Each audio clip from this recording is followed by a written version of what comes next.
શહેરના election ward number 10ના Bhajap ઉમેદવાર અને યુવક વચ્ચેની ઓડિયો ક્લિપ હવે રાજકારણમાં ગરમાટો લાવી દીધો છે।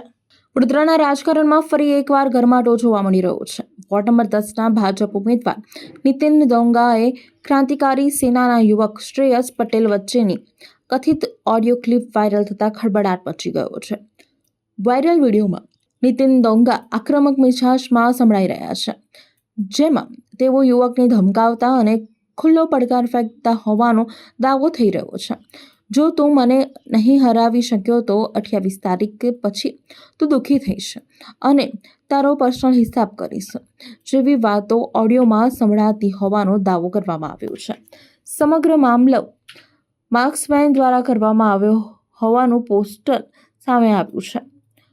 અગાઉ વોર્ડ નંબર 10માં ભાજપની મહિલા ઉમેદવાર અવટીન વિરુદ્ધ બેનરો લાગ્યા હતા। ત્યારબાદ રિપીટ ઉમેદવાર નીતિન ડોંગા સામે પણ પોસ્ટરો લગાવવામાં આવ્યા છે। પોસ્ટર ક્રાંતિકારી સેના દ્વારા લગાવવામાં આવ્યા હોવાની ખાતરી કરવામાં આવી રહી છે, જ્યારે ભાયલી વિસ્તારમાં માર્ક્સમેન દ્વારા આ પોસ્ટર વોરને વધુ તીવ્ર કરવામાં આવશે તેવું કહેવામાં આવી રહ્યું છે।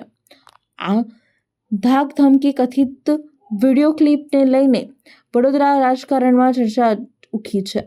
જો કે ઓડિયોની સત્તાવાર પુષ્ટિ હજુ સુધી થઈ નથી।